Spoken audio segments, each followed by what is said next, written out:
welcome back to another episode of The Evidence, number 27 to be exact.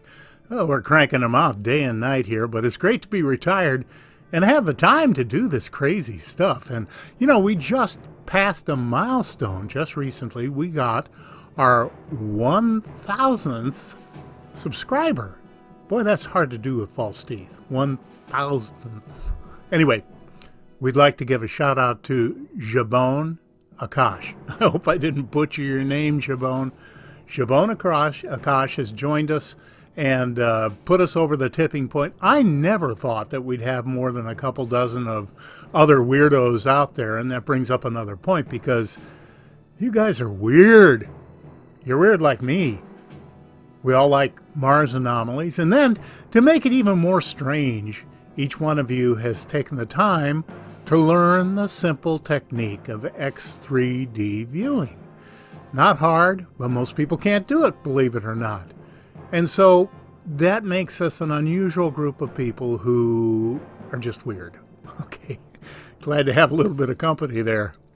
Anyway, we've got a lot of wonderful things to look at this week, and we're going to dive right into it. So hang on. Here we go. There's some kind of strange juju going on with this one. I viewed it, extracted the anomaly, and did all the work to get it ready for you, but when I went back to check it prior to publishing, none of the links I'd copied worked. It seems to have completely disappeared. The links aren't damaged, but all I get is that 404 error page. Maybe it'll work better for you, I don't know. Anyway, there it is near the top of the cliff on the right. It was first pointed out by a hunter named L.K. Hayes. Okay, what is it?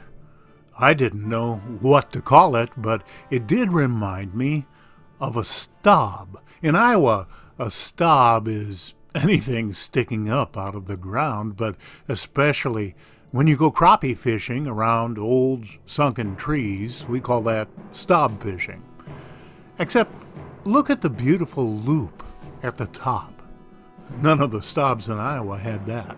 The more I look at this, the more I think this might be a ship anchor.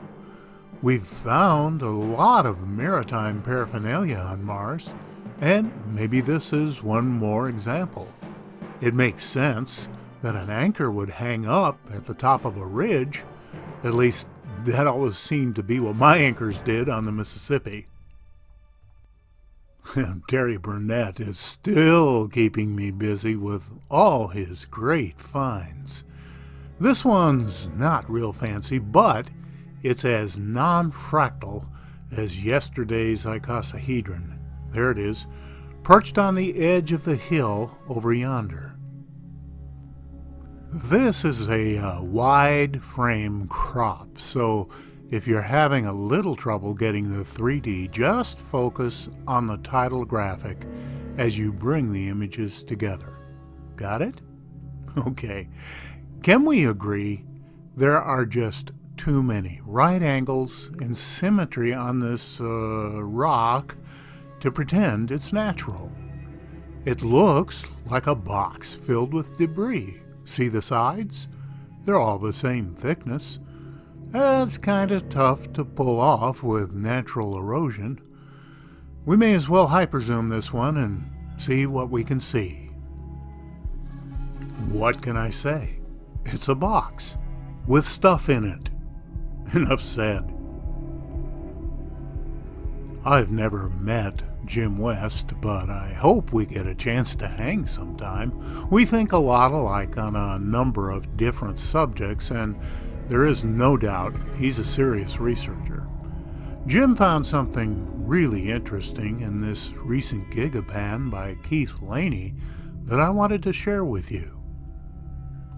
This is another one where you just scratch your head because you can see it isn't natural, but there's just no clue at all as to what it might be. It comes out of the cliff.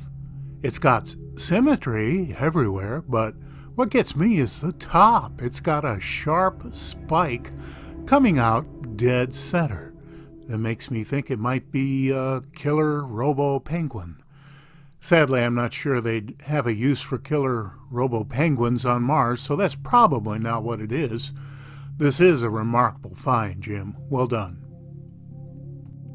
My fellow anomaly hunter, Dean Sattler, just posted another really unusual find that I'm calling Dean's Arrow. It's tucked up under that rock over on the left.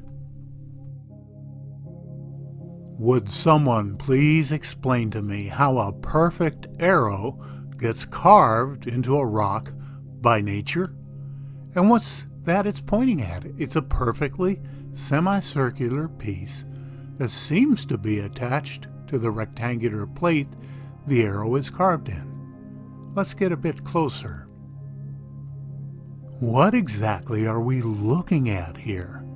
There's a definite greenish cast to the inside of the arrow, as if it were painted at one time. The side closest to us seems to be bent up, as if it were made of metal or some other pliable material. This just isn't natural. Hey, thanks for stopping by today. And you know what? It doesn't matter what I have to say about any of this. You're an adult. Take a look at the evidence, then you be the judge. This is your buddy Dave over at Mars X3D. Be well.